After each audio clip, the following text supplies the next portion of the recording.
개인적으로 저는 할아버지가 되고 두 번째 어버이 주일을 맞았고요.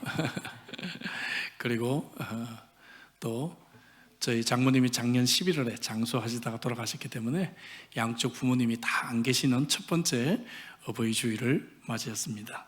예, 페이스북이 9년 전 제 추억을 이렇게 올려주는데 보니까 그때 9년 전에 양쪽 한국에 계시는 어머니들에게 꽃을 보내드린 것이 올라오더라고요. 어쨌든 이제는 다 추억이 되었습니다. 여러분, 어버이 주일을 맞아서 이 마더스 데이 특집 유머가 있습니다. 심각한 여성이에요. 심각한 여성. 첫째 심각한 여성은 며느리를 딸로 착각하는 여자, 두 번째는 사위를 아들로 착각하는 여자, 그 중에서 상태가 가장 심각한 여자는 며느리 남편을 아직도 자신의 아들로 착각하는 여자. 근데 저는 반대로 생각합니다. 건강한 가정이라면 며느리가 딸과 같고 사위가 아들과 같고 며느리의 남편인 동시에 여전히 나의 아들이 돼야 되겠죠. 여러분 아멘이시죠? 이런 유머도 있어요.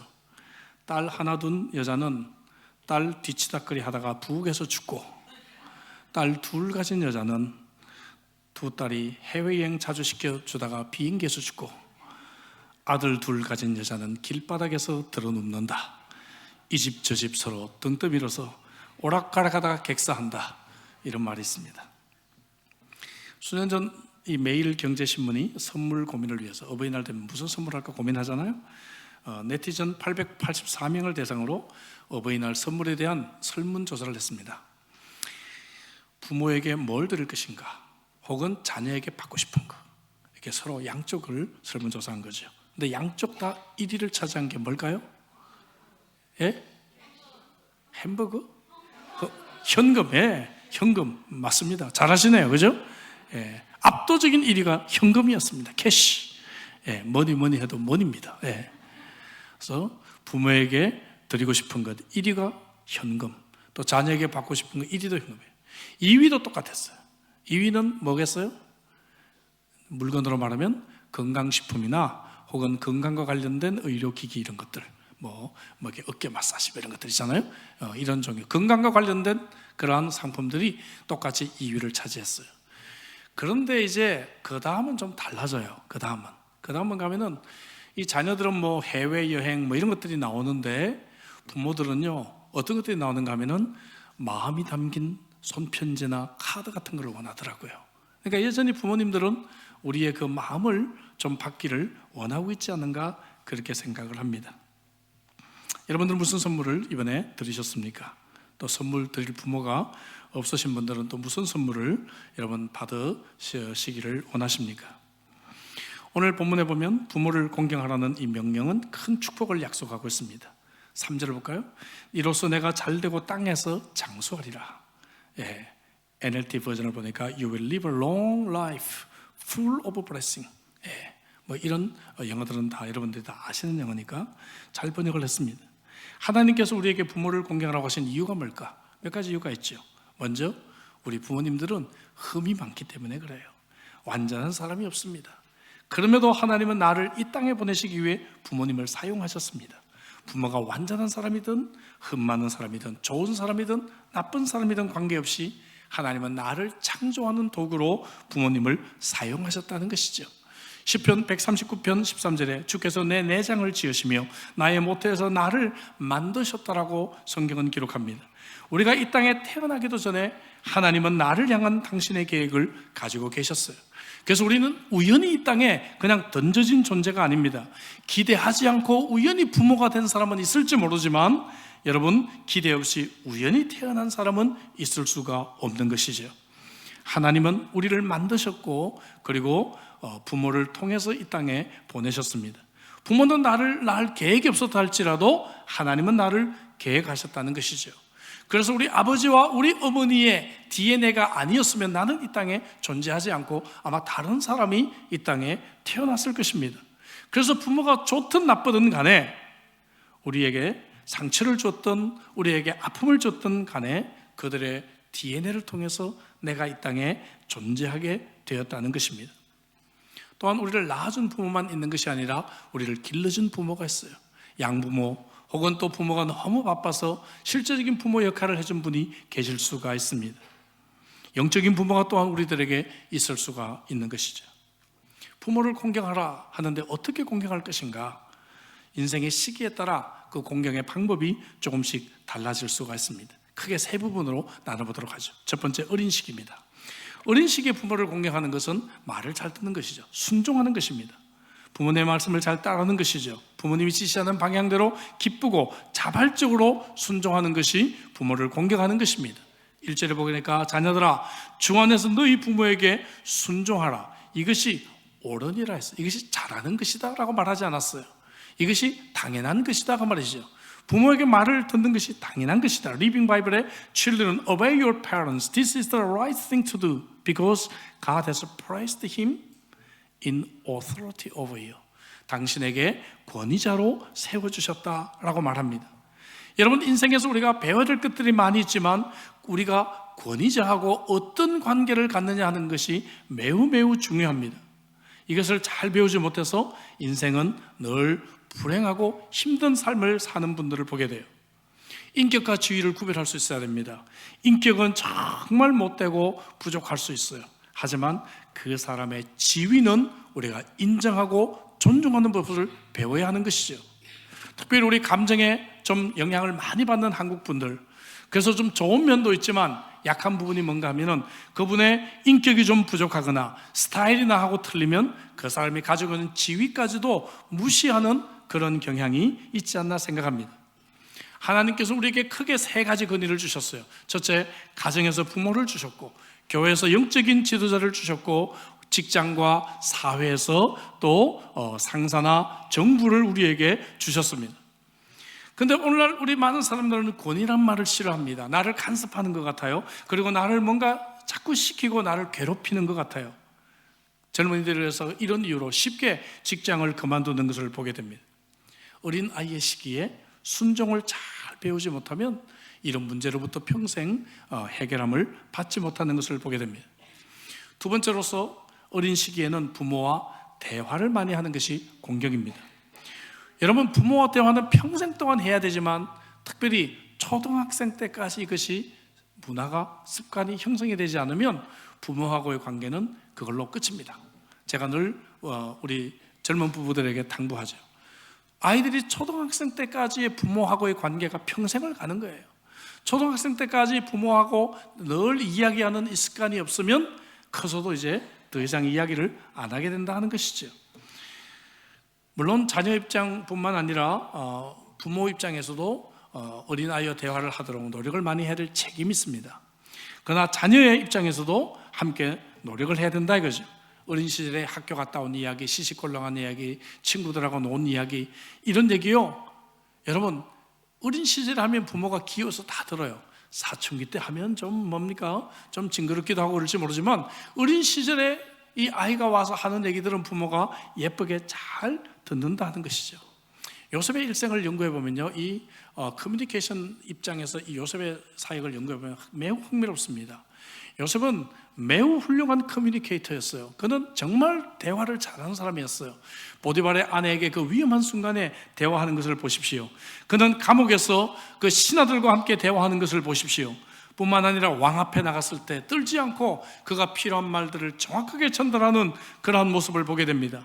자기를 팔았던 형과 오랜 대화를 거쳐서 자기도 치유되고 형들도 이제 회복이 됐는지를 시험하는 그러한 모습은 정말 멋진 모습을 보여주게 돼요.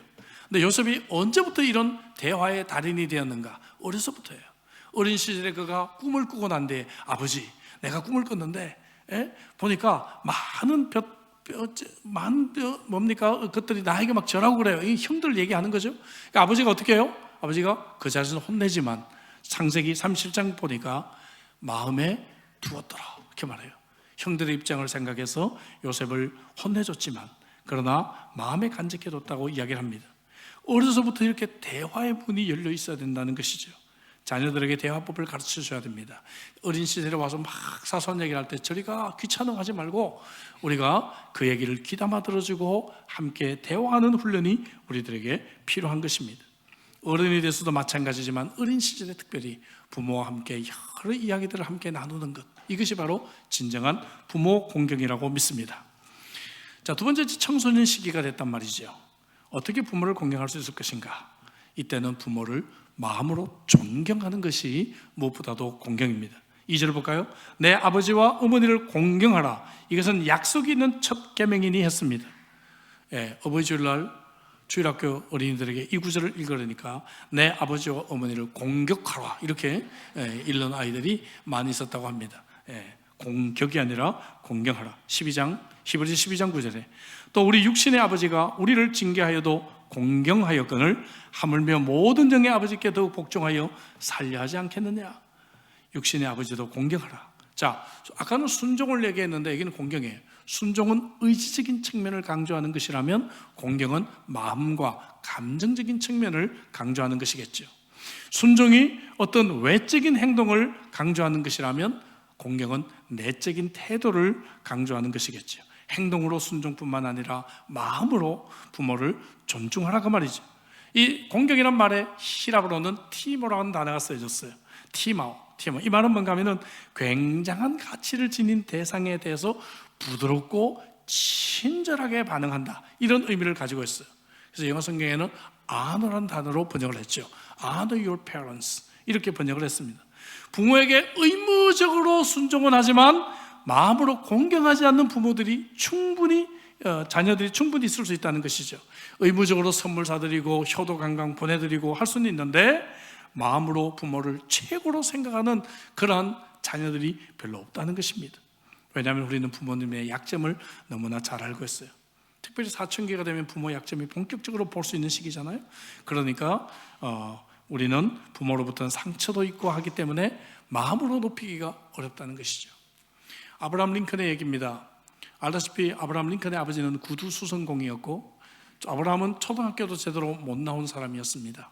그가 대통령이 되고 의회로 진출을 하는데 얼마나 공부 많이 한 그러한 그 귀족들이 아브라함을 깔보고 얕봤는지 알 수 없어요. 어떤 의원이 일어나서 아브라함을 노골적으로 헐뜯기 위해 이렇게 말합니다. 당신의 아버지가 구두 수선공이었다는 게 사실이죠. 그런 천한 사람의 아들을 우리가 대통령으로 모시게 됐네요. 이렇게 말하고 자기 구두를 벗어서 이 구두도 알고 보니까 당신의 아버지가 만든 것입니다 라고 조롱을 했어요. 그때 아브라함 링컨은 조금도 그는 달라지지 않고 오랫동안 잊고 있었던 아버지를 기억나게 해주셔서 너무 감사합니다. 저는 아버지를 매우 자랑스럽게 생각합니다. 제 아버지는 비록 구두수선공이셨지만 자기 직업에 충실한 분이셨습니다. 그리고 실력도 꽤 있으셔서 많은 분들이 제 아버지의 구두를 찾았습니다.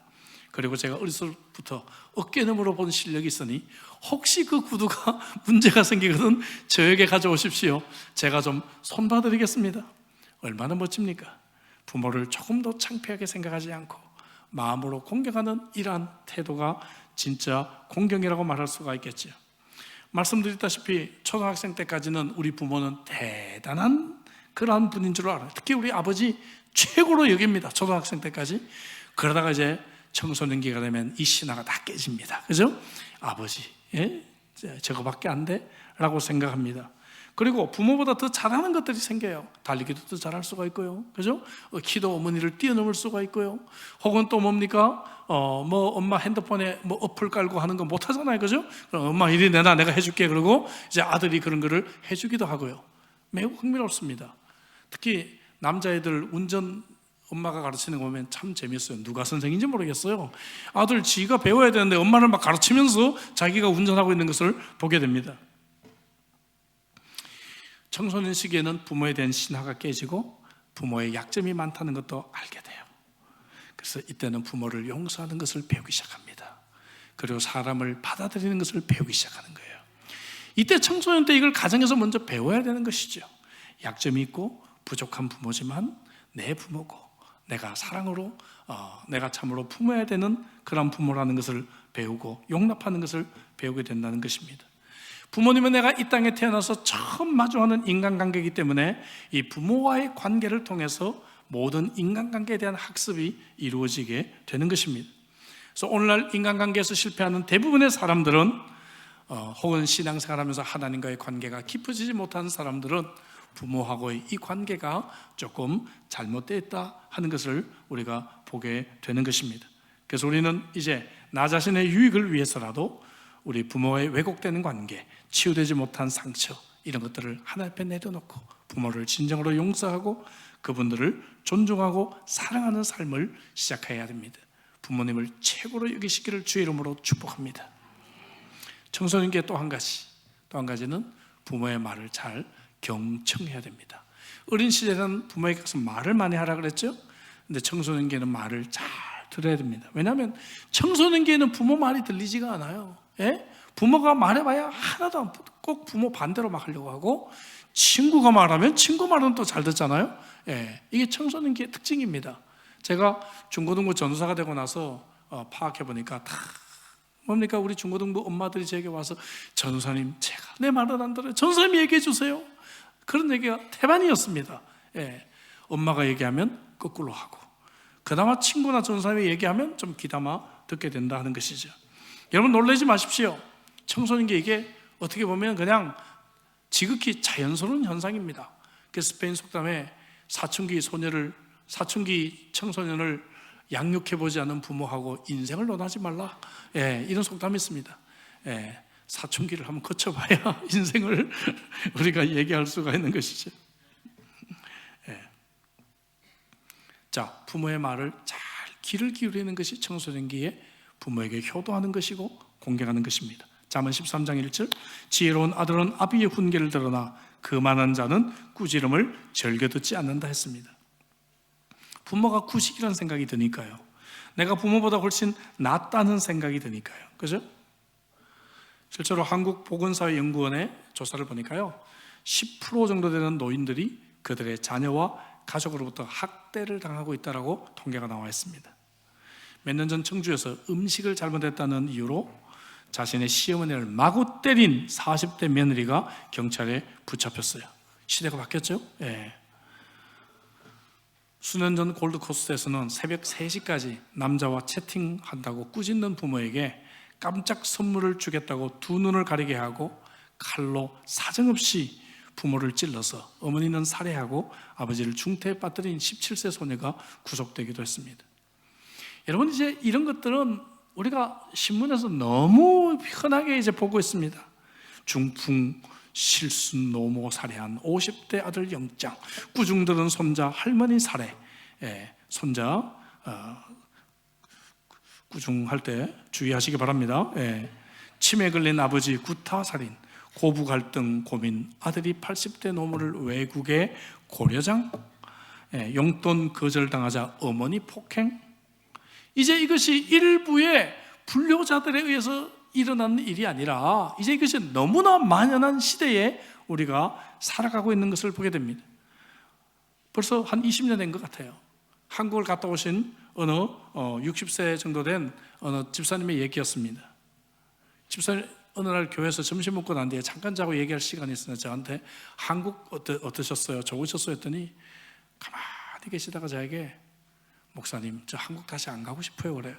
그래서 무슨 일 겪으셨어요? 그랬더니 버스 정거장에서 아이들이 하도 버스 정거장 기물을 파손하길래 같이 버스를 기다리다가 얘들아, 그 공공기물 그렇게 하면 안 돼 했더니 대여섯 명이 자기를 둘러싸고 어이 돈 좀 내놔봐. 너 뭔데? 반말로 20대들이 자기를 둘러싸고 위협하고 그러면서 자기의 돈을 뺏어갔다는 거예요. 기가 막힐 노릇이죠. 예? 이 거의 손잡벌 되는 아이들한테 그렇게 당하고 나니까, 예? 뭐 존댓말 이런 거 없이 그냥 반말로 자기를 툭툭 치면서 그렇게 자기 용돈을 뺏어갔다고 합니다. 여러분, 너무너무 화가 나고 속상해가지고 그 분이 아직도 풀리지 않아 얼굴을 불 떨면서 제게 얘기를 하신 모습이 생생합니다. 성경은 이런 징조를 말세의 징조라고 이야기합니다. 사람들이 자기를 사랑하며 돈을 사랑하며 자랑하며 교만하며 비방하며 부모를 거역한다, 이렇게 말하고 있죠. 잠언 23장 22절에 그래서 너를 낳은 아비에게 청종하고 내 늙은 어미를 경히 여기지 말지니라 했어요. 그런데 이건 좀 직역이고 리빙 바이블에 좀 더 의역을 했습니다. Listen to your father's advice. 아버지의 충고를 귀담아 들어라. And don't despise your mother's experience. 어머니의 이러한 경험을, 어머니의 경험을 무시하지 말라. 이렇게 성경은 우리들에게 권고하고 있는 것이죠. 친구의 영향이 커지고 있는 이 시대, 혹은 인터넷 보고 뭔가 얻은 이 지식을 부모의 이야기보다도 더 귀하게 여기는 이 시대에 여러분, 우리는 다시 한번 부모님들의 말에 경청하는 그러한 모습으로 돌아가야 될 줄로 믿습니다. 서양학자들은 이런 말을 해요. 모든 문화에서 나이든 어른은 시니어들을 존중하는데 유독 서양 문화만 그게 없다는 것이죠. 그런데 우리는 이런 서양 문화를 점점 본받고 있지 않나 싶어요. 물론 좋은 것은 본받아야 되죠. 하지만 좋지 않은 것은 우리의 좋은 것들을 유지해 나가야 될 줄로 믿습니다.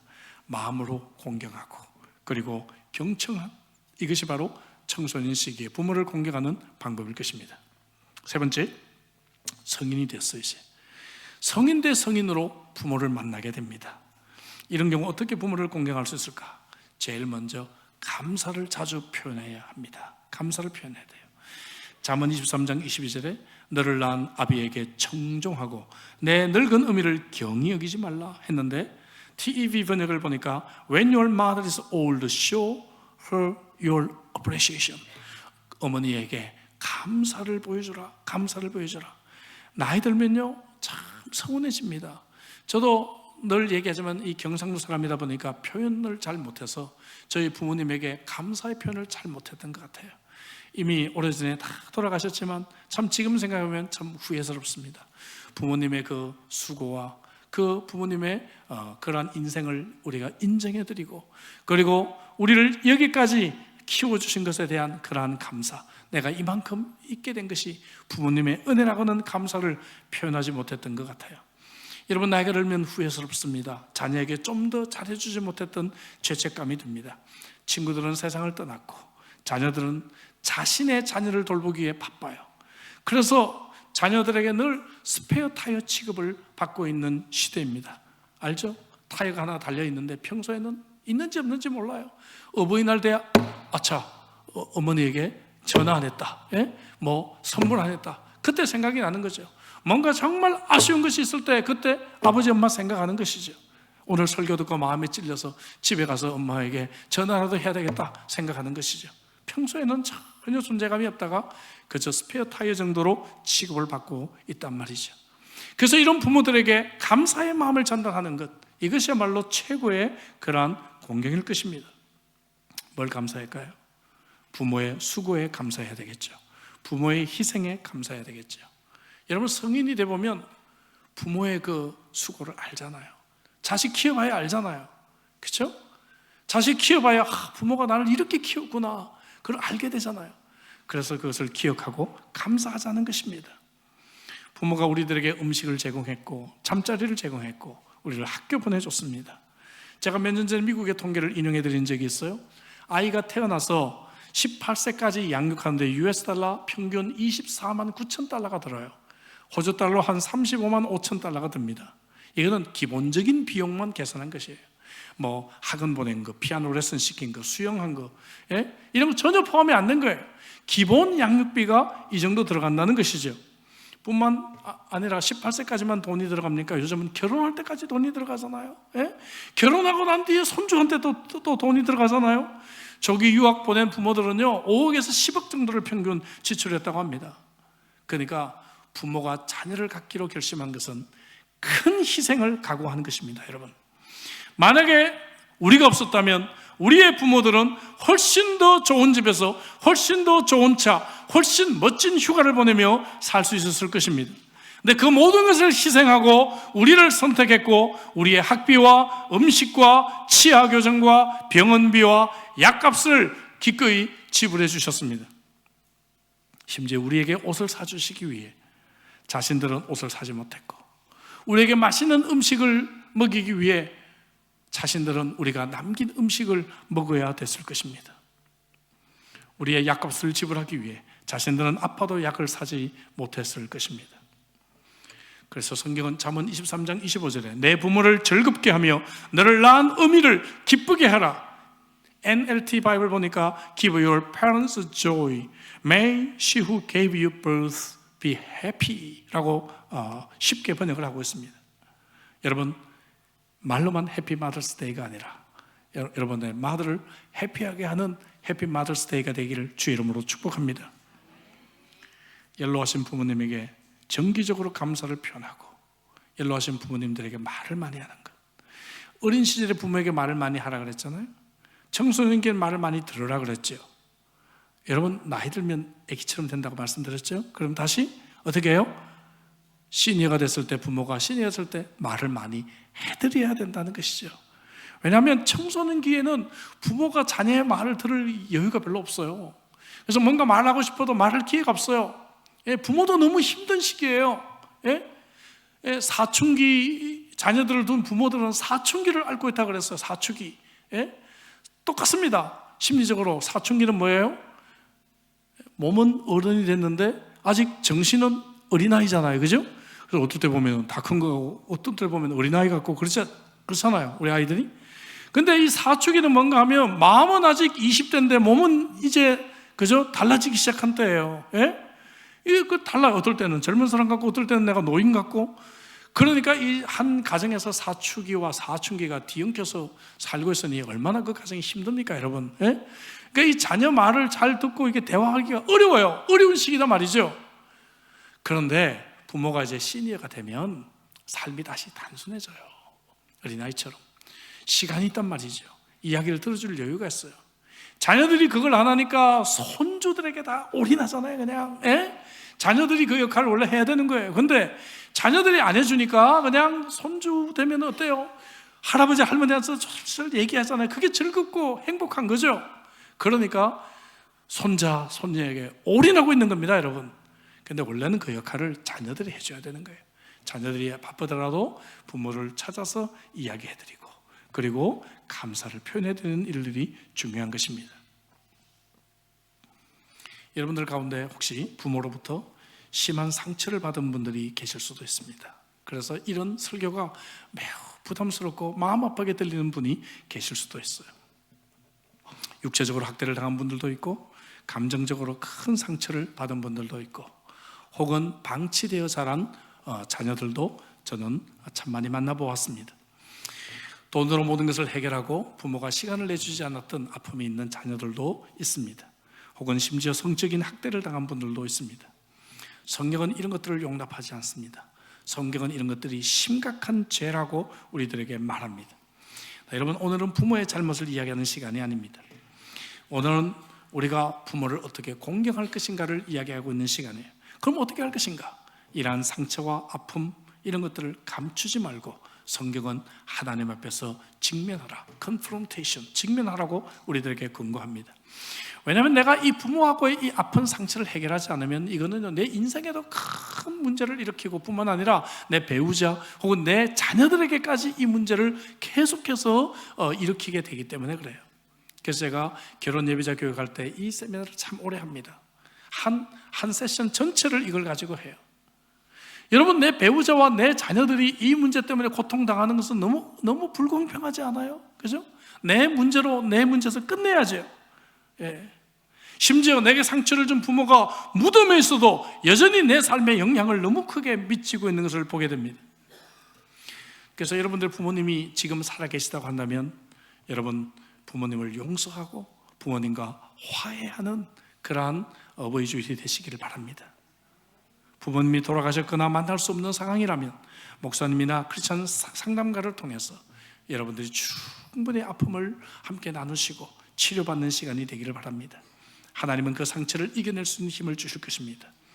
왜 그런가? 여러분, 이것은 바로 나를 위해서예요. 나를 위해서. 부모를 용서함으로 인해서, 부모를 떠나보냄으로 인해서, 부모의 상처를 지움으로 인해서 내가 앞으로 다가오는 미래에 더 이제 회복된 날을 맞이할 수 있기 때문에 그렇습니다. 그리고 내가 그렇게 한다면 이제 더 이상 부모가 내게 준 상처는 부모와 하나님과의 관계로만 남게 될 것이고, 나는 회복된 모습으로 새로운 인생을 살아갈 수가 있는 것입니다. 여러분들의 부모는 여러분들에게 상처를 주고 아픔을 주고 방치했을지 모르지만, 그럼에도 불구하고 우리 인생을 처음부터 계획하신 하나님은 결코 우리를 잊으신 적이 없고 결코 우리를 방치한 적이 없습니다. 시편 27편 10절에 보니까 내 부모는 나를 버렸으나 여호와는 나를 영접하시리라 말씀하고 있지 않습니까? 말씀드렸다시피 부모는 나를 계획하지 않고도 나를 낳았을 수 있지만 하나님은 내 인생을 창세전부터 계획했기 때문에 하나님은 결코 내 인생을 포기하지 않으셨다는 것입니다.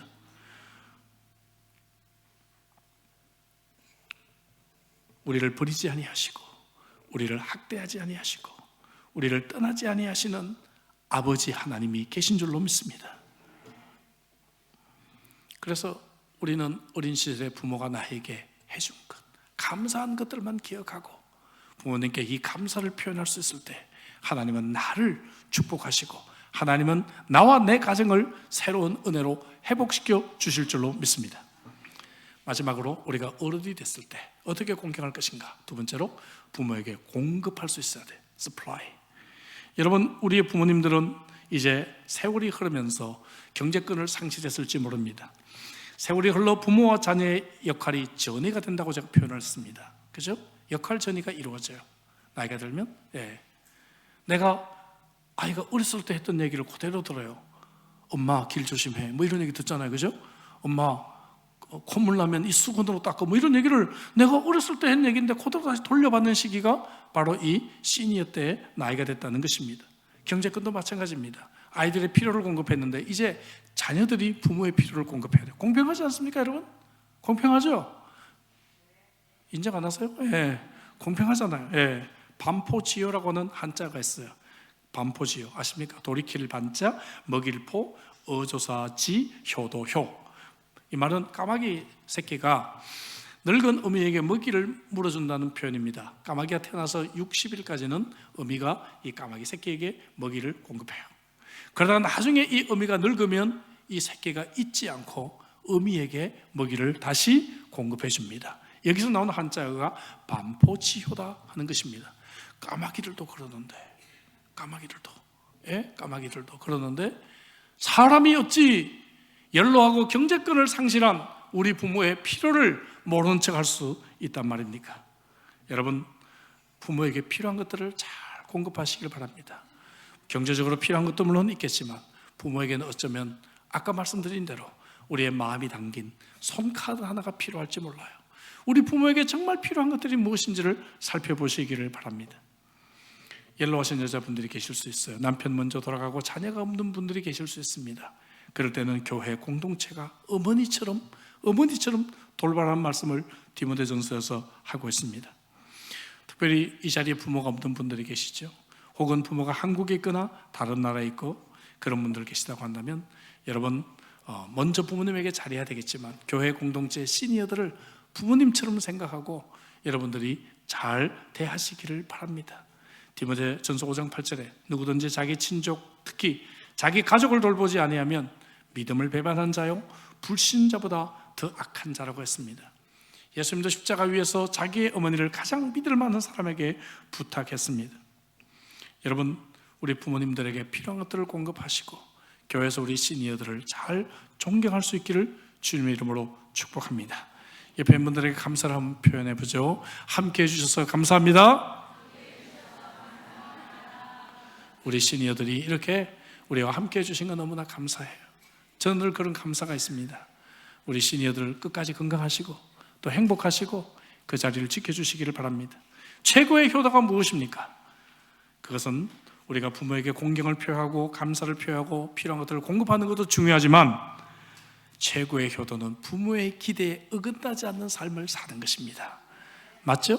부모는 끝까지 부모예요. 자식에게 무언가를 받기보다도 그저 자식 잘 되는 것, 그것이 부모의 마음일 것입니다. 조금 전에 읽었던 잠언 23장 22절과 25절 사이에 24절이 있습니다. 의인의 아비는 크게 즐거울 것이요 지혜로운 자식을 낳는 자는 그로 말미암아 즐거울 것이다, 이렇게 표현하고 있습니다. 여러분, 의인의 아비는 기뻐할 수밖에 없어요.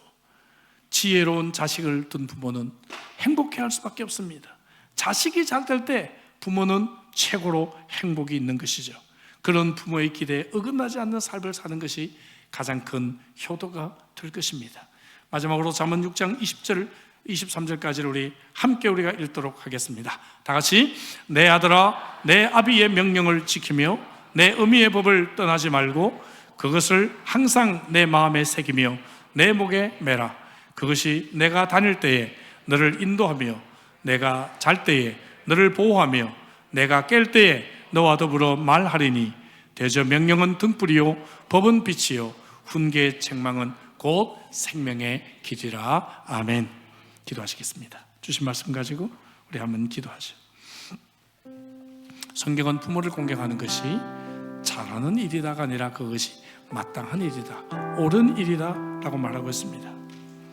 우리는 부모가 나보다 못한 것 같고 또 부모에게 받은 상처가 있고 부모의 약점을 알기 때문에 우리 마음속에 부모를 높이지를 못하는 경향들이 있을 수 있어요.